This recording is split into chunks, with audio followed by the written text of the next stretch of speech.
Welcome fellow disruptors to another episode of the Disruptor Journals. It is I, your host Cliff Nemachin, and today I'm going to be giving you the secret to starting and scaling massively valuable companies.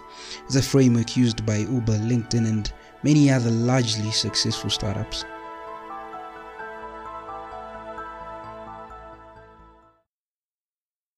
Blitzscaling, based off World War II war strategy Blitzkrieg, by tech giants and its unity with business strategies, is not an exception but a true reflection about the complex and complicated world we live in. It's the science and art of rapidly building out a company to serve a large and usually global market with the goal of becoming the first mover at scale. With the advent of the internet age, the business world changed forever. The winner takes all has become the principle for rewards by the market. Many business models were not feasible until they achieved a specific scale.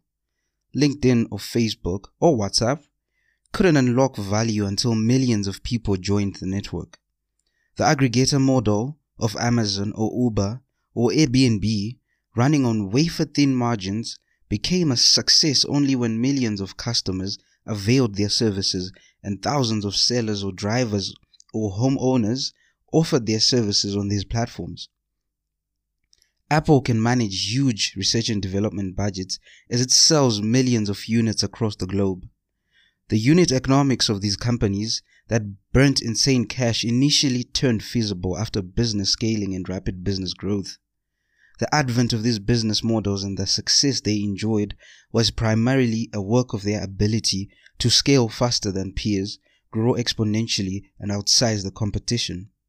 So there is a 3-point framework to blitzscaling. The first one is, there is no rulebook or structural approach that exists. Without any playbook to follow, it essentially is to throw yourself off a cliff and assemble your airplane on the way down. New businesses chart out their journey, exploring the product fit, market fit, and team fit, with new challenges emerging now and then.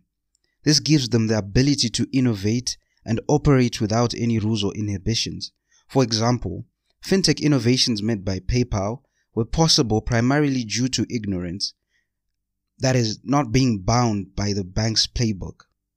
Since banks were aware of fraud risks involved, they had apprehensions over trying a product like PayPal.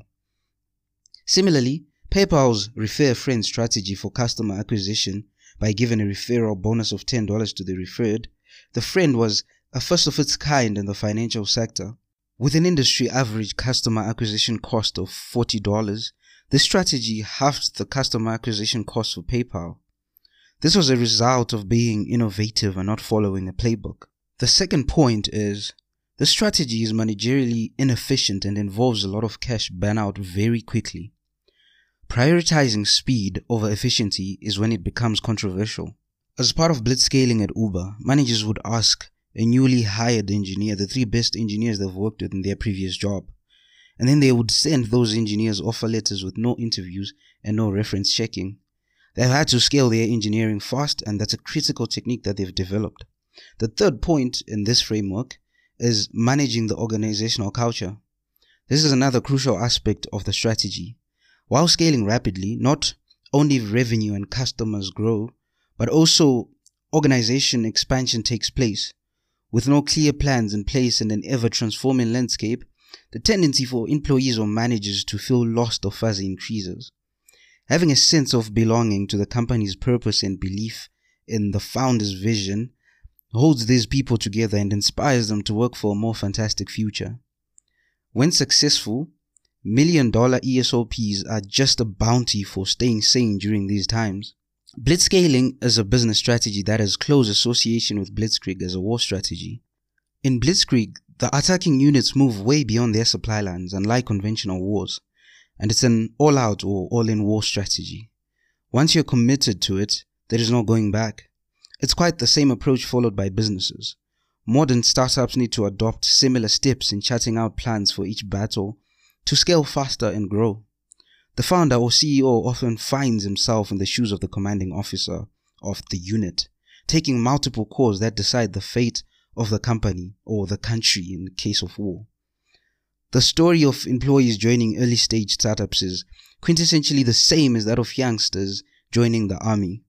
Both are passionate about their work, follow a grand vision, and have a risk appetite to do something different from the herd. The same holds for customer acquisition by startups and enemy lens acquisition in a war.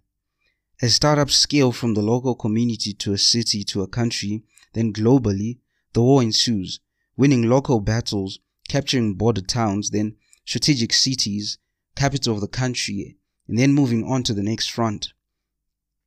From a tech standpoint, business organizations are competing in a technological arms race. Technology becomes a weapon and disruption a kind of conflict. It seems running a startup is not that different from commanding a war. Thank you for joining me for today's episode. I really hope you learned something that you can apply to your business. Thank you to everyone who has been reaching out on social media, on Instagram, Twitter. I feel the love, and that's what this is all about. We are trying to build a community of like-minded thinkers.